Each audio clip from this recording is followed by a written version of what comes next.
Yo, what's up, everybody? Welcome back to the Playing with Power podcast, the show where we talk about all things cedh, Magic, and EDH. I'm Alex. And I am Zeb. And today, we got a juicy one. Yeah, we're talking about Highlander Gauntlet, what it is, why it slaps, and how to build one that makes your playgroup big for one more game. And to help us out, we got someone who knows a thing or two about the singleton spice. This man, strategist, game designer, the man, the myth, the legend, Ben Bateman. Ben, welcome to the show. Thank you, guys. Thank you so much for having me here. This is exciting. You know, when you told me that you wanted to talk Highlander Gauntlet, like I've been wanting to talk about this format for years. It's a real passion of mine. And recently we've gotten some momentum on it. So you guys obviously are, experts in high level competitive stuff. And I'm really, really excited to hear your interest, the entry point, sort of just what you make of the format, because I feel like I've been screaming into the void about it for so many years. And now recently we have people playing it a lot, which is really exciting. Yeah, absolutely. One of the things that why we wanted to have you on was because I saw the content you were making about this, and I was like, oh, we got to talk about this. Like, this is amazing. Yeah. I actually found that when I got into making, short form Magic content, which was last year in May, really, that's like when I started making content on the kind of daily regular, that one of the first videos I did that got some traction on TikTok, which is really the platform I started on, was a video talking about Gauntlet. And it was like one of the first ones, and it was like such a breath of fresh air because I had talked about it on my old podcast with Alex Kessler, the Masters of Modern. We used to talk about it here and there, and I'd played a lot of it. A lot of the folks that have played Gauntlet over the years are former Magic pros. Gavin Vare, he's got a wheel. He's flown down to LA and won tournaments before. We've kind of had like competitive people who know about Magic playing it, but this was the first time really that we'd had random people from around the world going, that sounds really fun. I want to check this out. How do I get into it? And so that was really one of the launching pad sort of moments for now what has become this last year journey of mine in Magic content. That's really neat. But why don't you try to sell it to us now? So let's start from square one here, right? So what exactly is Highlander Gauntlet? Because obviously we hear Highlander and we go back to Commander, what it used to be called EDH, and Highlander meaning a singleton. And then we say Gauntlet. What's that, like an Infinity Gauntlet? Some Thanos stuff going on here? What's that all about? Can you enlighten us? Yeah, so, the original name for I'll tell you like the humble beginnings, because this is actually going to make you guys laugh, I think. This is how Magic formats for anybody who loves Magic start, right? You play in a certain way with your friends. You guys come up with your own rule or sort of variant that really works for you. That becomes the thing. So in the earliest days, it was called Foil Highlander Roulette. That was what the original version of this was called. And you had to build a deck, and it was Singleton, Highlander, only using foils. They had to be foils. You had to own the foil. You couldn't play if it wasn't a foil card. This is back well before collector boosters. We're talking like late 2000s, like 2010, right? And you had to build, first you built a deck, and then once you had a deck, you couldn't repeat. You had to add another deck. Eventually it got up to 6, which is where the name roulette came from. It was like, okay, a Highlander roulette, sure. You're going to roll a 6-sider to decide which deck you're going to play. And so those original days, it had to have a foil version in print. That was the only rule. And you had to build 6 decks with no repetitions. And remember, Commander in those days, 2008, 2010, that was not the dominant format. So the idea of even playing with a Commander wasn't something that Magic sweaties like myself or my friends even had in mind, right? We wanted to play 1v1 Magic. We were standard players. Modern didn't even exist yet. That's how old this is. Okay, Modern was invented in 2011. This is like pre-modern. So before pre-modern was pre-modern.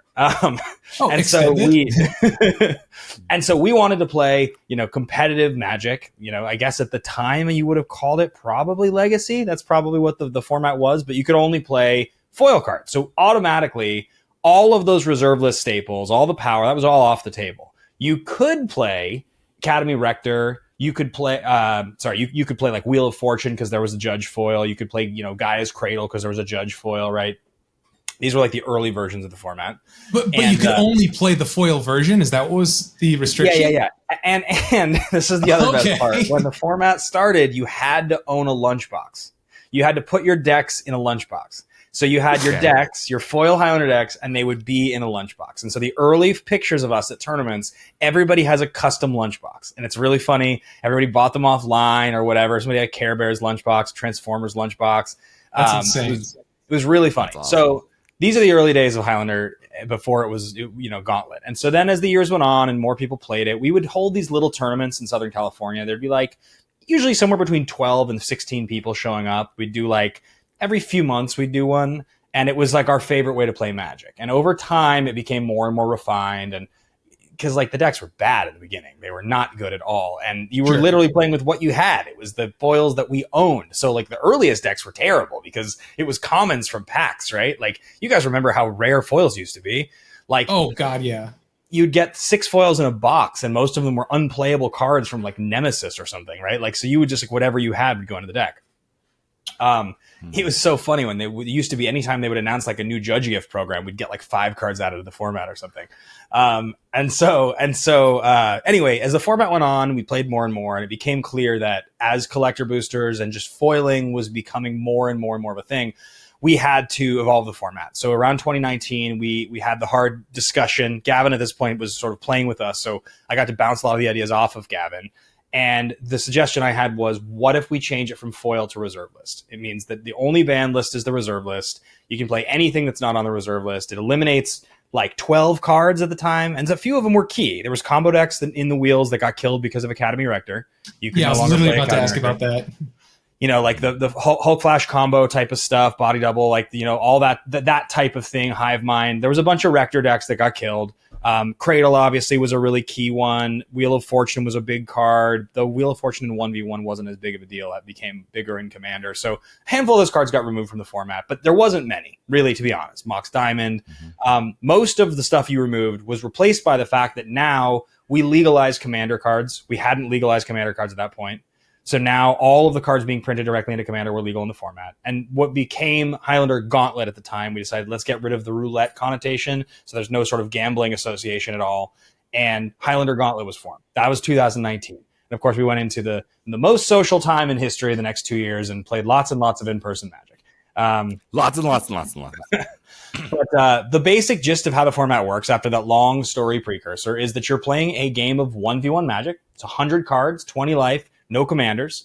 And to determine which deck you're going to play, you're rolling a 6-sided die. Your decks are 6 decks, 100 cards, no repetitious cards between any of the 6, and the only ban list is the reserve list. That's basically the premise behind the whole format. So when you're building it, where your brain goes to is, what are the most powerful things in Magic that I've ever seen? What are the coolest, most broken decks in Vintage and Legacy that don't involve reserve list cards? So a great, some of the things people often ask are going to be like, okay, well, what are some of the things that are great in this format that that aren't on the reserve list or that you can't do in Commander? So some of the cards that come to mind, you can play Channel into Emrakul, for instance.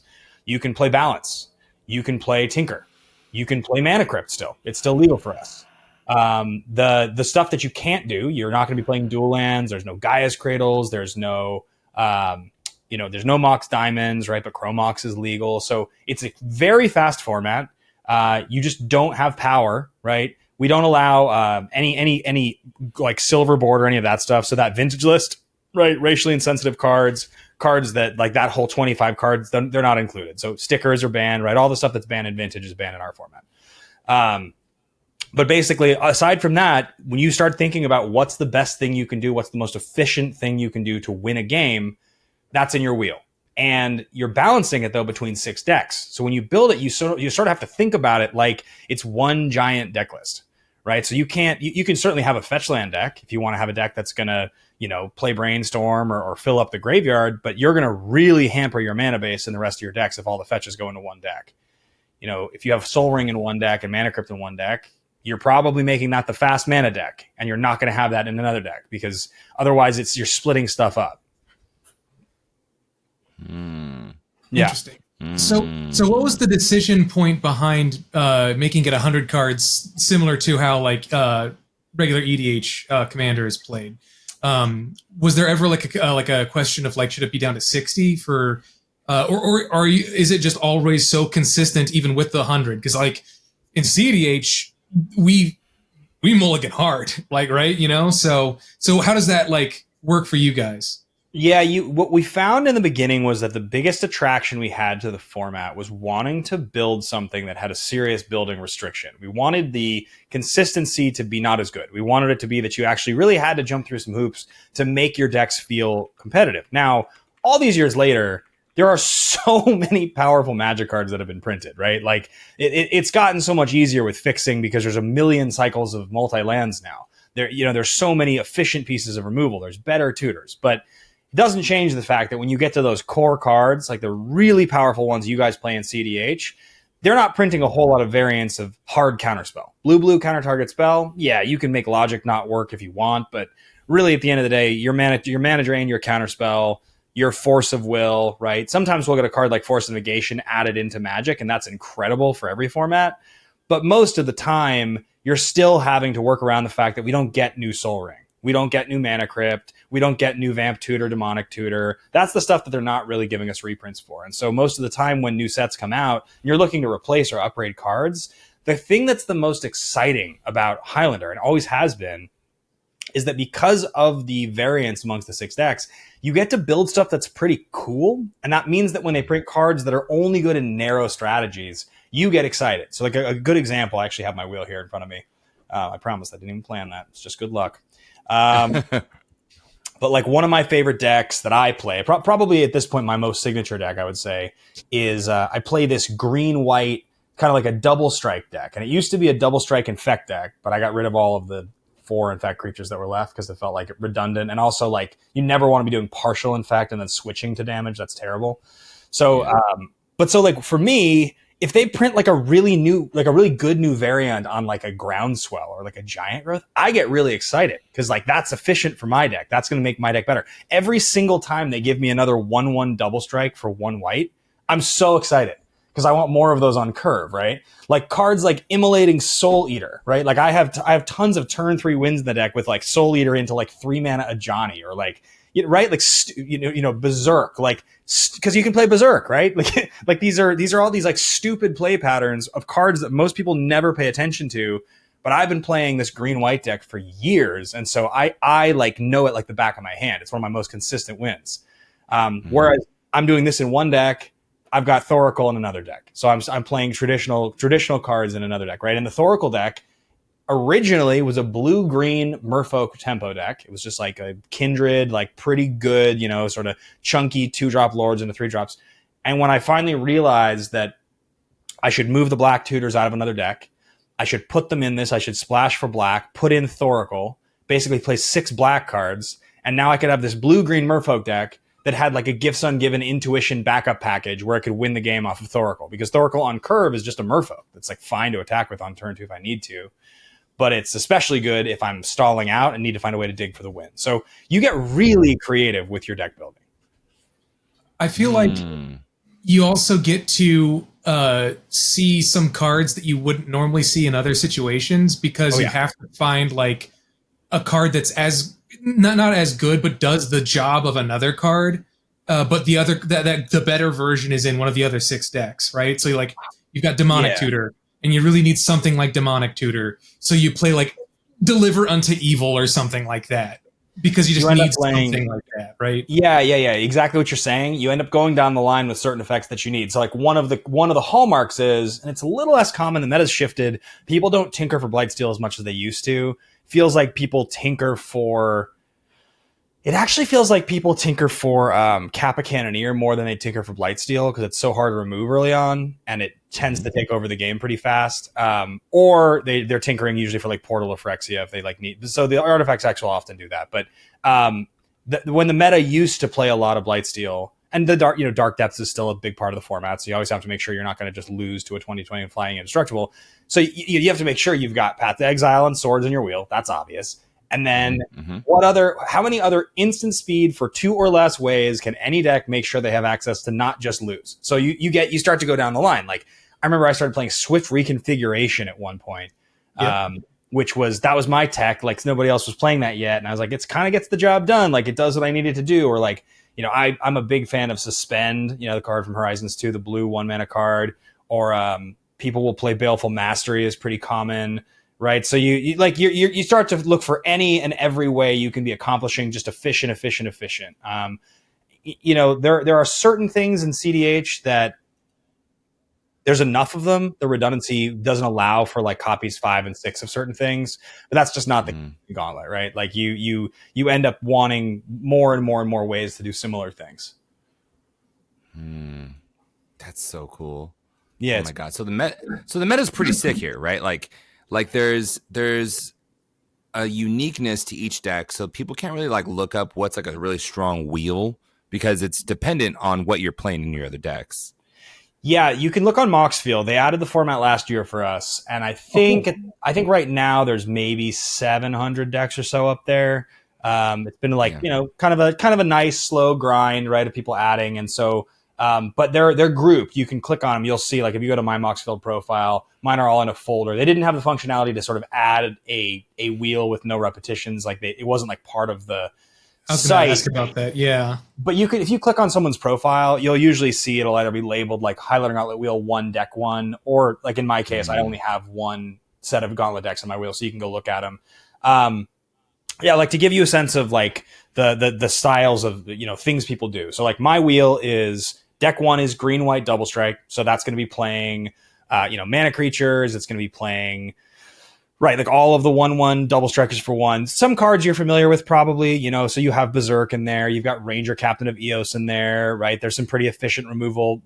I play a little bit of a lands package in there because there's a lot of really good lands to do stuff like this. So I'm playing Crop Rotation in this deck because, you want to be able to play like Centaur Garden, which is the threshold giant growth land, or you want to be able to play Sagiri's Step to push the creature through. Talon Gates of Madara, right? Weather Wayfarers in there. So that's kind of what that deck is doing. It's really fun and a lot of like MDFCs, right? A lot of like the lands that have a front and a back or whatever. So that's my first deck. Second deck is Blue Red Prowess. This one's pretty straight down the way you'd expect. It's a good Blue Red Prowess deck. It's probably the fairest deck in my wheel. It used to try to play Splinter Twin backup, but I just think it's weak, and I think trying to have that in your deck, you never want to draw those cards unless you're going for the win. The original version with Grixis, once I got rid of the tutors, I just turned it blue-red. It was better. It's really good, though. I mean, it closes the game out on like turn 4 pretty often. That one's playing basically no counterspells at all unless they're free proactive counterspells. So it plays Mental Misstep because I'm happy to counter my own spell to get a prowess trigger. Sure. Right. It's playing Force of Will because, again, if you're in attack, you're happy to do it. But it's not going to be playing Counterspell or Mana Drain because I never want to be spending 2 mana during combat in that way. Like, that's deck 2. Deck 3, I play like a 4-color affinity aggro deck. This is a pretty common strategy. You get a lot of people doing a similar kind of like all of the good artifacts. I've seen a lot of variants. Last year I played against a guy that had a sick green-white one. Mine is playing all colors but green. So a lot of the sort of Breya stuff you'd imagine, except it's really aggressive. So it's playing Bomat Courier and it's playing like that type of stuff. Good equipment, right? Stoneforge Mystic. It plays the One Ring. It plays Tinker, like all the stuff you'd think. There's another guy. Go ahead. There's no color like restriction here. No, because there's no commander. Yeah, because you have a commander, so there's no like. Yeah, that's very interesting. You can get real wacky. My Blue Red Prowess deck for a while there played Stomping Grounds and the Teamer Triumph with Land Grant just because I wanted another way to cast a free spell, and it was like so bad. It was like such a stupid idea. It never worked. And like I would get made fun of all the time, but I was like so convinced that like that was my tech. I was like, this is playing like 33 lands, and this land grant's gonna be the extra point that I need. It's a free card, like so dumb. So like, yeah, there's no restriction. I'm looking at this deck, and I just see cards that make me like, oh, what? Yeah. Playing that, what? Anyway, sorry, Zeb, what were you gonna say? No, you're fine. I was just saying this is crazy because like when we were first talking about this, I was a little bit skeptical because I'm just like, I've already built so many freaking like commander decks and stuff like that. I don't know if I want to like think about another format. Yeah. And then it's just like some of the stuff that you get to accomplish here really just like scratches that like creation person itch that I have, that like I want to make something fun and interesting over just like net decking all the time. And like this feels like it's a diverse meta that's just like ripe for just like anything new to break into it at any moment. So I unfortunately am already thinking of like decks to devise for this in order to make, I guess what you call it, a wheel. Your set of 6. Yeah, and it's interesting you mentioned that because I've been playing Magic since I was 7 years old. I've been coming in and out of Magic for pretty much my entire life, and I've made content about Magic. I've played a million formats. I've always had the same kind of brain for Magic, which is that I've never wanted to be a super spiky metagame guy who looks for a net deck. It's never appealed to me. There's always been that part of me that's like, but I'm that guy that exists in the 4+ category in Commander, just like I'm the guy that exists exactly in the top end of like, I need to do it my way. But the thing is, it's never as good as the guy who's spiking the meta with the net deck. I know that because I've lost that guy in so many tournaments. But it's so satisfying to like do well, even do pretty well with your own brew in a thing. And so that's been my story forever. There's so many Magic players like that. They need to express their sense of creativity through their deck building.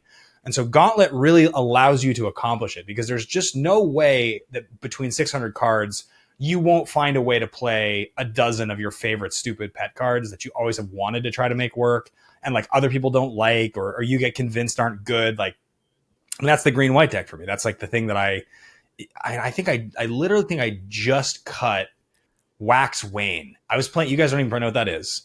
Wax Wayne is a split card from Invasion. Oh, the split card. Oh, yeah. And it's like green for +2/+2 to target creature, and I think the other side is white, destroy target enchantment. And like you need modality because you're going against this wheel of 6 decks. You don't know what you're going to play. For years, I would like draw that card, and I'd be like, this is kind of always does something. It's right, and like I owned a foil, like an invasion foil. I love my old foils, and I was always so proud to draw that card. I finally cut it, but like. We all get stubborn with the cards that we like, and that's the best part. Oh yeah. So I might know a thing or two about that. So how do we actually like? What's the purpose of Gauntlet, right? Like, are we just trying to like use it to test certain like archetypes that you're trying to build? Are you trying to like use it to teach other players? Are you using it for tournament prep because you're playing with so many different metas? You're juggling so many different like archetypes. You have to like learn each of them really well so that if you take a modern deck or a legacy deck to a tournament, you have better understanding of it and how to play against other decks. No, it's its own format for us, right? Like, I mean, I think the way that Gauntlet, and this is actually really fun that you asked this question because we opened up the sort of, there was this one accidental feature we discovered at MagicCon Vegas. We ran a tournament on Sunday, and it was a relatively small tournament. Like it was the second one of these we've done, but solid, 20 people show up to play this format they've heard about online. They build their wheels. Guy shows up and he's like, I built my wheel. My partner's here with me. Can she play my 3 decks that I'm not playing in my round? Because best 2 out of 3 in a tournament setting during my round. Okay. She can play the other 3. And it was this moment of like, well, I guess it doesn't upset the competitive advantage at all because half the cards are in yours and half are in hers.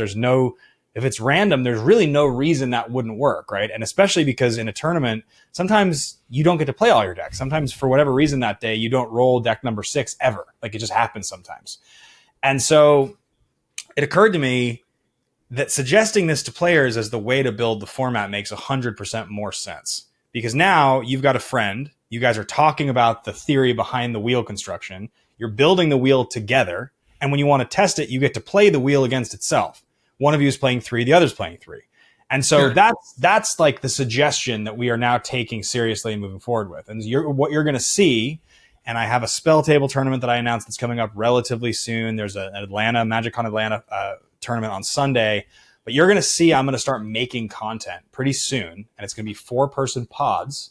I'm going to be asking duos of creators like yourself to build a wheel, to show up against me and another creator, just like I'm describing. We're going to split the wheel down the middle, and we're going to do it where I play my 2 out of 3 against the person I'm playing, and my partner, just like in Two-Headed Giant, gets to advise me on my plays, and then we switch to theirs. And it's going to be little 2v2 tournaments that we're going to do where your duo gets to build the wheel and I get to build my wheel, and that's how we do it. And I'm really excited to start to go out to other creators who have that creativity and bring them in and make that content, because I think that's truly how people are going to learn about this, because I've talked about it a lot of times, but playing it's a whole different thing.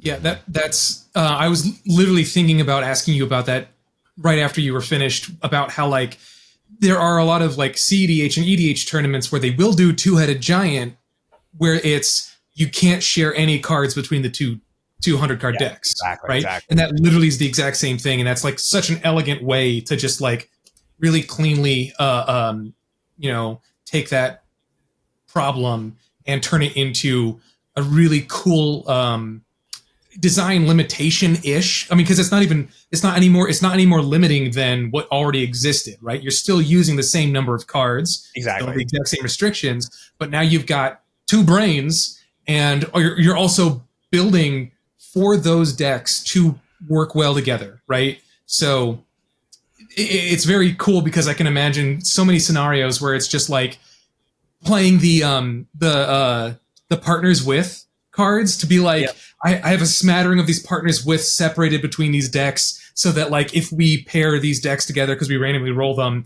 and we're playing 2-headed, I can be like, I'm gonna play this card. My partner is gonna go dig it up from their deck because they're playing the deck that's got it this time or something like that. Yeah. It's interesting, the feature of the format, which is that the creative part of it, when you get so excited about an idea, my buddy Eric, who's one of the other creators of the format, he's a former Pro Tour player and a game designer, and so he's got that same kind of creative mind. We get so excited anytime one of us gets an idea, because we played against each other's wheel, mind you, for years. Like, I know Eric's decks about as well as I know my decks. Like, and his decks have been evolving over the years. Like, I've seen the blue-white Wizards deck get rid of most of the Wizards, and now it's really just blue-white Blink.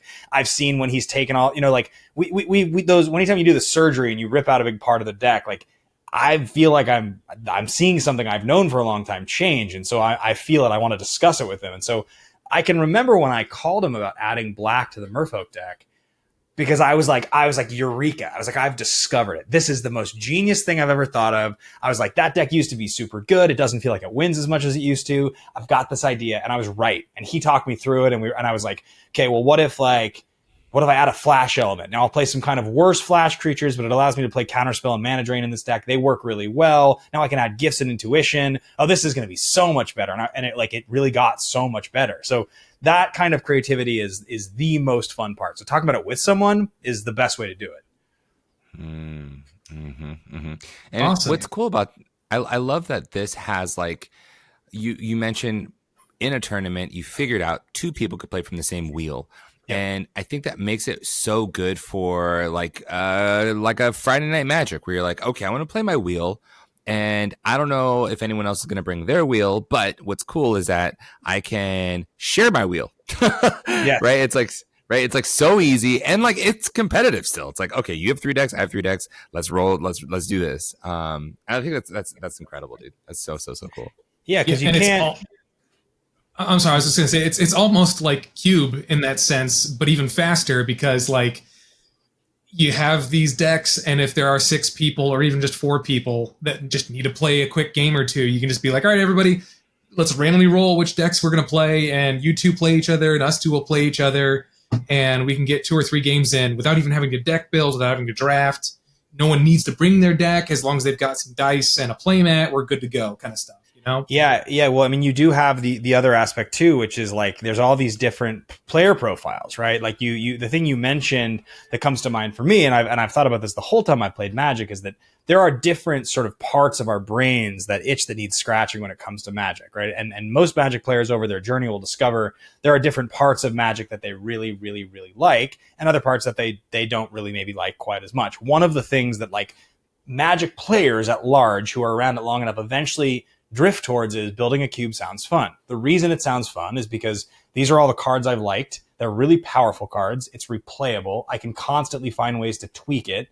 So I know it's a logical direction the Magic players eventually go. And in the very same way that like you're almost combining like elements of cube and like cedh kind of in the same breath, because it's your 100 card singleton.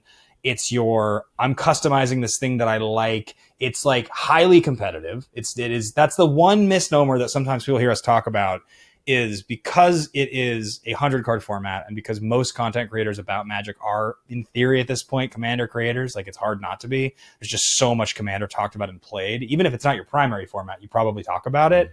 That people, sometimes their brains break because they've only played Magic as Commander players. They don't understand that color identity that's not how Magic is played for all Magic. It's only how one part of Magic is played. So you know, color identity doesn't matter. There is like Rhystic Study was a cheap common for years for a reason. Nobody plays Rhystic Study in their Highlander Gauntlet wheel. Why would you?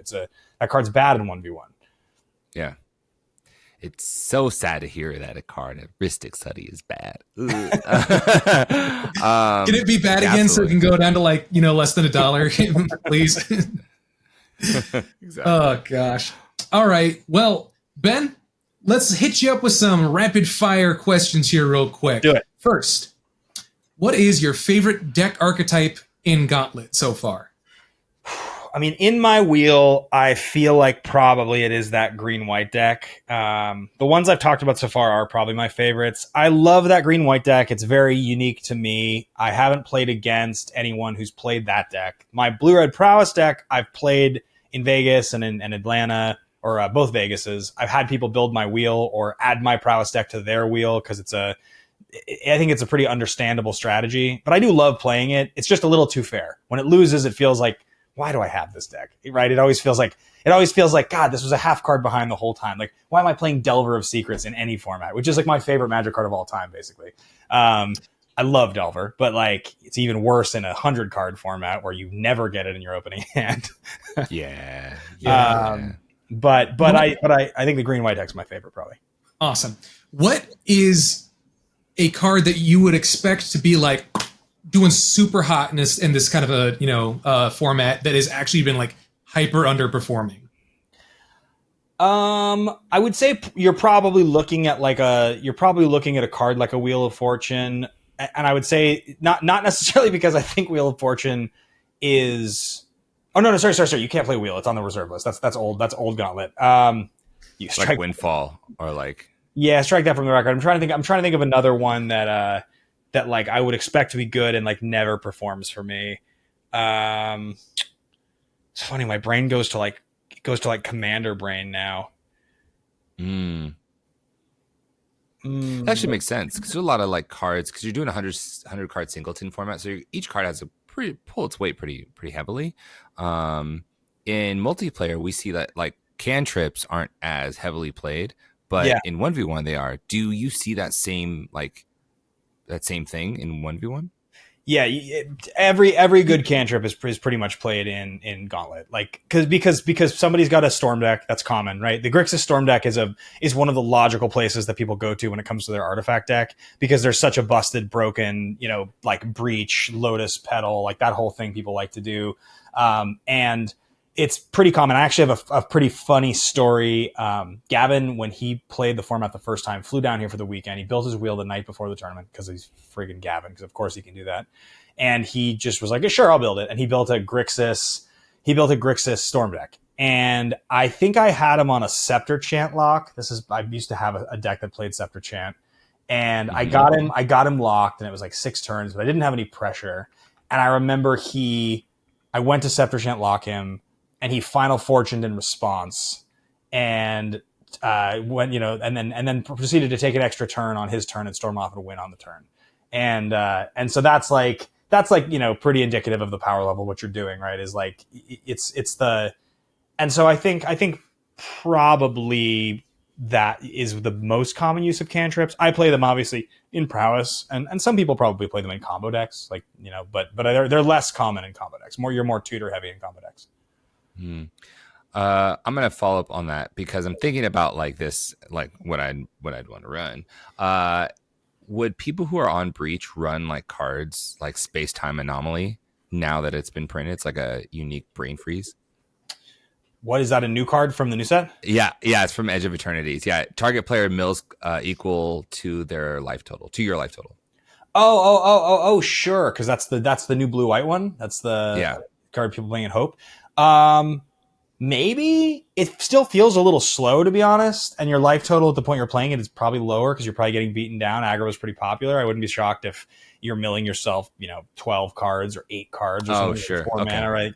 Like I think at that point, like the power level of the format really is probably somewhere between Modern and Legacy.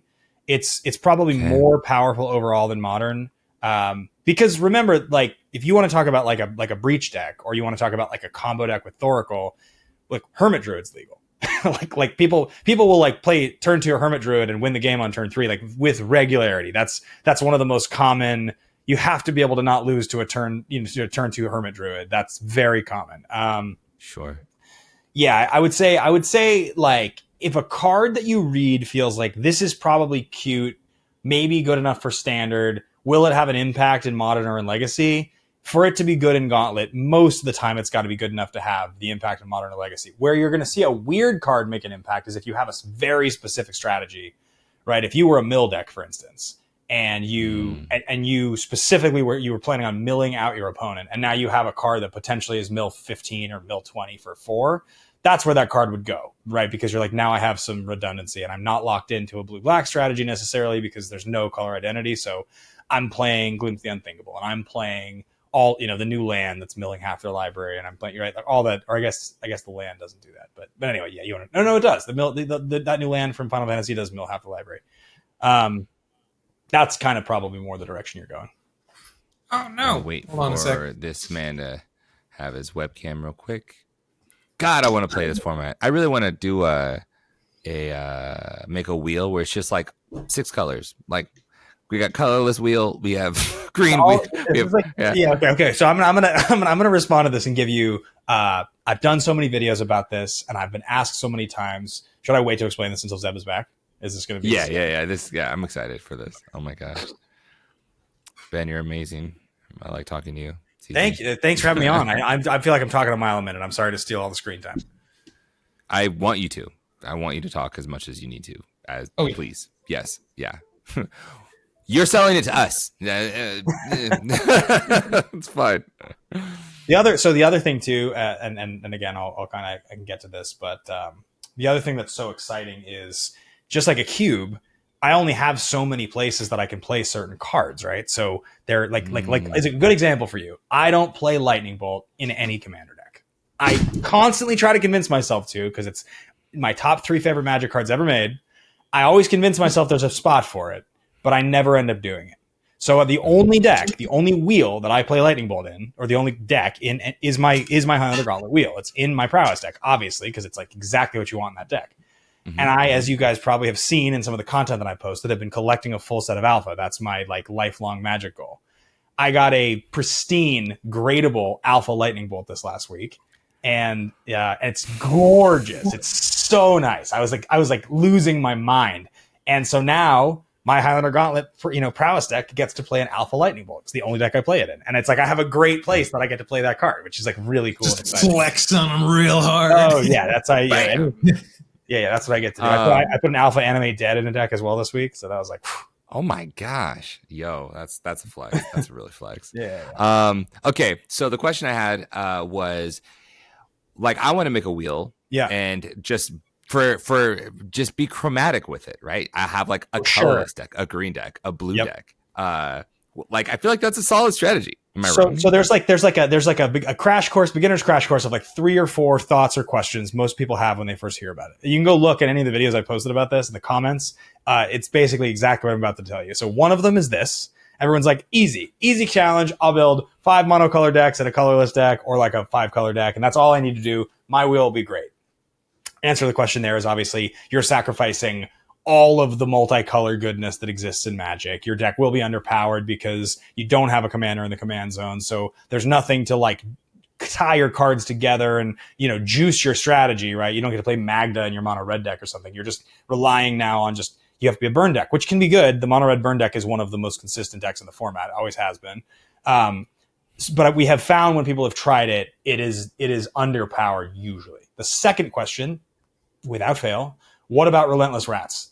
Can I play those cards in my deck? Everybody always wants to know this. And the answer to the question is you can play as many copies as you want of any one of those cards in one deck. We had somebody at the Vegas tournament show up with the Relentless Rats deck, with the Persistent Petitioners deck, with the Slime Against Humanity deck. They built the 6. That was their wheel. And the hair, the freaking hair of parent deck. Like, that was their whole strategy. So those are probably the 2 most common like responses or questions that people get. The next one people often will ask is, this sounds expensive, I can't afford it. And there's 2 answers to that question. Number 1, because the reserve list is banned, if you want to build it in paper, if you have a collection, the most expensive like 2 cards in the format are like Mana Crypt and Ancient Tomb. I think they're the only cards in the format that are $100. I don't think there's a single card in the format over $100 otherwise. But we're non-sanctioned.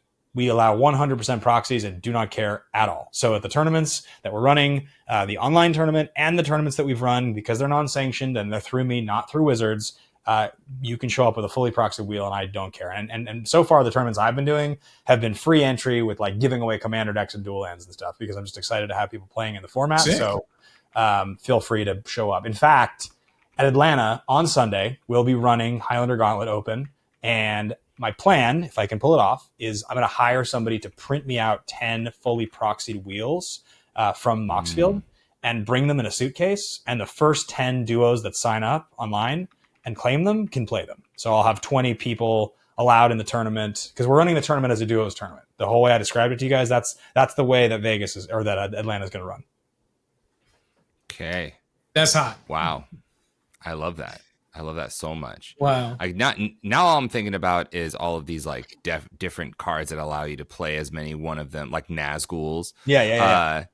So Seven in Dwarves. CDH, right? I'm gonna go a different direction. In CDH, I have a Dragons approach deck. Yep. And it's a Magdalist, and it uses Thrumming Stone. Yep. Right, to just have like infinite Dragons approaches, and if I have a wheel, I'm doing this. Well, now it's better for you because you don't have to rely on Gamble as your only tutor. You can splash it in another color, and you can play, just add black here. Give me some tutors, baby. Yeah, exactly. You can make that Dragons approach deck. That's easy game, right? All you got, or if you want to make it white, you can Enlighten Tutor. You can figure out how you want to get the best way to get Thrumming Stone. Blue if you want to reshape or something like that's kind of expensive, but Tinker, you could tinker for your Thrumming Stone. That's if you wanted to do that. So yeah, I mean, Tinker's one of my favorites. I was like sad they didn't unban Tinker. They're never unbanning Tinker. So, what if do companions work as normal? So you'd have no. There's no sideboard, so you can't play a companion. They're just creatures. They're just in the deck as a normal creature. Okay, because I was going to ask, like, what if you play Yorion? Do you have like an additional 20 cards to work with or something like that for that one deck? The earliest days of Highlander, one of the early rules changes, and this was contentious at the time, was your sideboard did exist. It was the other 5 decks. So the original version of Highlander were these horrible untimed tournament rounds where somebody would cast Cunning Wish and they would be like, let me look through my 500 cards. And it was always like, this is the longest, worst idea we've ever had. And eventually we banned, we eliminated the idea of the sideboard because there was no functional Karn, Great Creator. Yeah, exactly. There was no functional way to play wishes or anything to do with the sideboard that was even remotely understandable, efficient, That's so interesting. Do you know?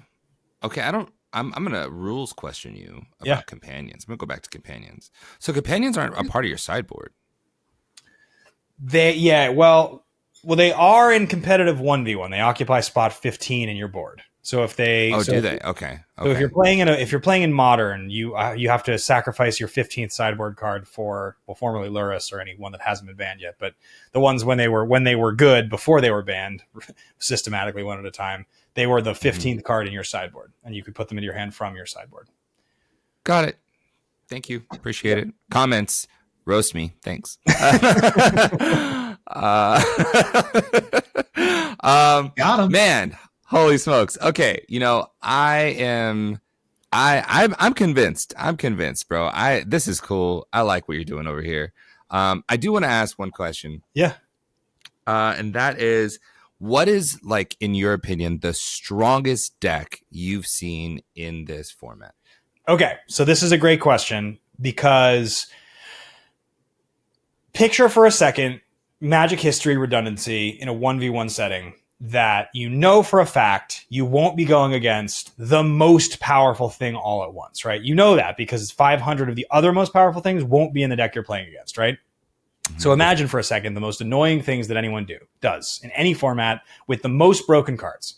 So the one would come to mind is mono red, right? Like mono red is a thing that has been played for years. Well, every good mono red card since the beginning of time exists in this format, right? You get every lightning bolt and every chain lightning. You get every lava spike. You get every Eidolon of the Great Revel and Monastery Swift Spear. You get Fire Blast, right? You could come up with any version of it you want. So if you imagine getting rolled by a mono red deck, It's a really good deck, and the good players that know how to play it, who decide to put no other burn spells anywhere else, will just wreck you. You'll get Blood Mooned on turn 3. Like, that's a very good deck. Now, if you want to stay in a monocolor, we have all played against the annoying Draw Go deck. Everybody hates the Draw Go deck. Well, this Draw Go deck gets to play Counterspell and Mana Drain and Force of Will, and it gets to play every good draw spell. It gets to play every extra turn spell. It gets to play Isochron Scepter. It can do whatever it wants, right? It's going to, like, all of the things that are the most annoying are in that deck. Now, most people will go into a second color. So, like I said, there's a blue-white blink deck that's quite good. I would say the version of that deck you most commonly see is the blue-black Thoracle version. That's you're just playing the best tutors and the best counters. So it's kind of like Blue Farm, but just, you're not playing a third color because you don't have a commander. So, that one's really good. I would say the Thoracle deck in general, if it's not that one, is probably the Hermit Druid version, the Sultai version. We've seen a lot of that one. Hermit Druid's in most wheels. As far as strategies that are really good, like, this is a format where you can Mana Crypt, land, Tinker, turn 1. Like, it's a common thing in the artifact deck. So turn 1 Blightsteel, or if it's turn 1 Kappa or something else, right? That's the thing that people do.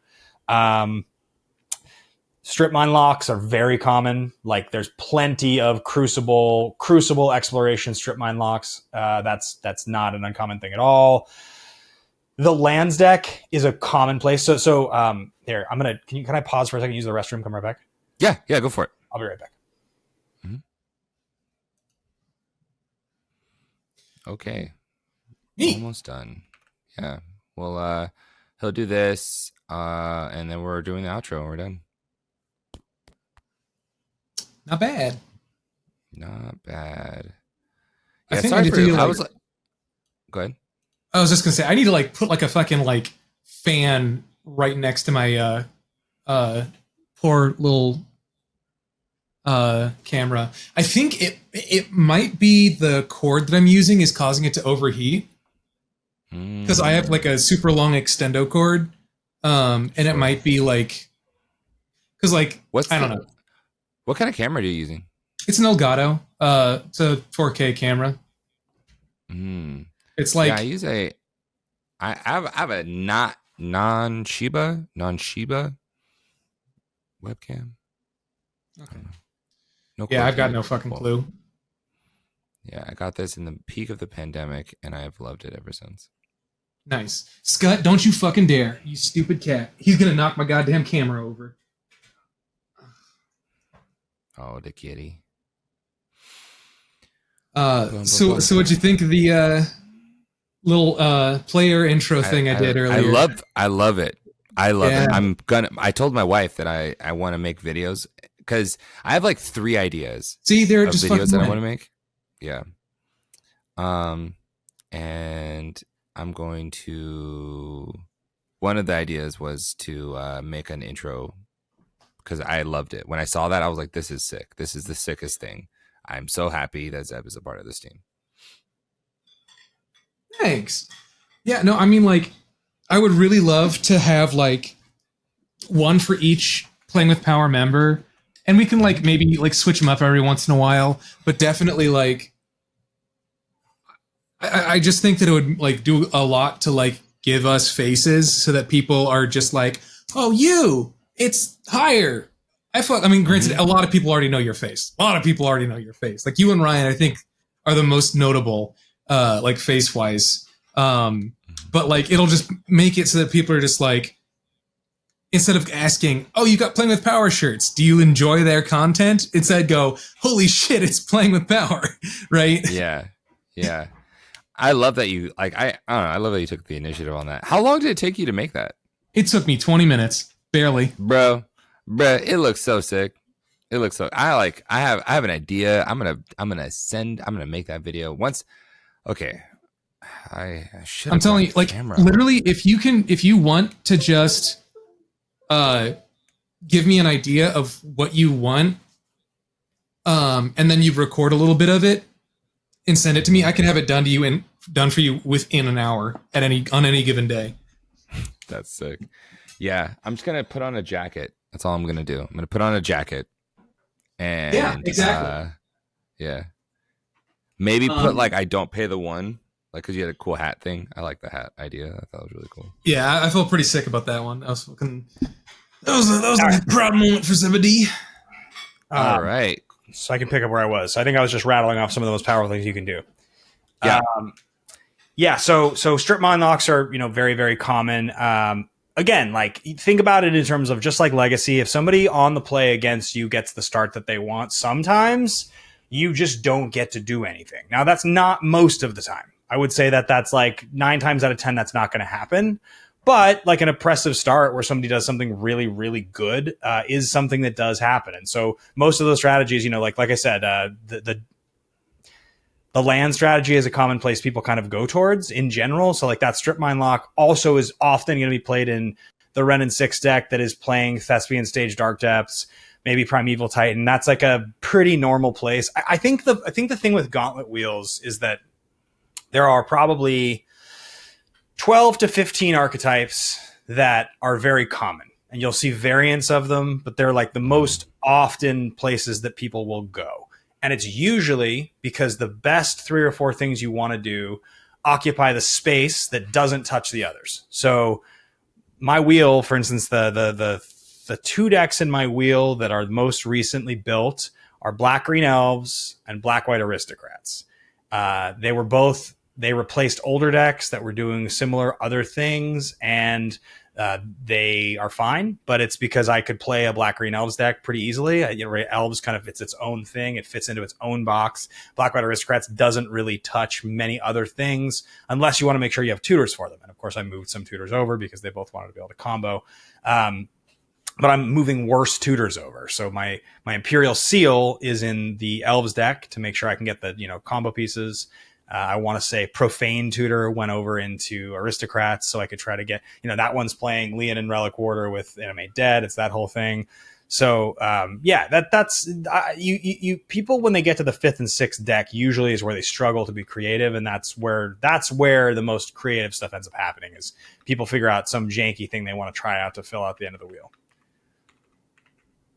Sick. Perfect. Dang, that all sounds fantastic. Ben, this has been such a freaking joy to listen to for the last hour. Like, I barely even understood what Highlander Gauntlet was before we came into this, and now I'm just sitting here going, man, I need to make a wheel. I need to make 2 wheels. I got so many ideas jumping around in my head, right?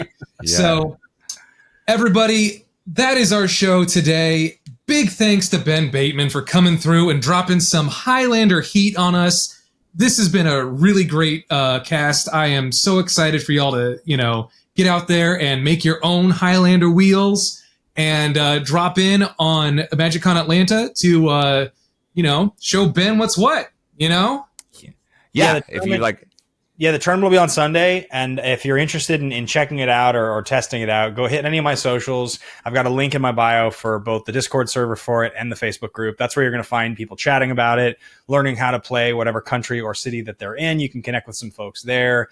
And then I am running a tournament, a spell table tournament on September 6th, I think, is a Sunday. I'm pretty sure that's the day. I am going to be putting up, some good things. I think Commander deck's probably a dual land, something like that. And it'll be run over spell table. So it's a great place to try it out. Like I said, proxy's fully allowed. So hit me on socials if you have any questions about it, but that's the plan. Awesome. Yeah, definitely. And we will link all of your links in the video description.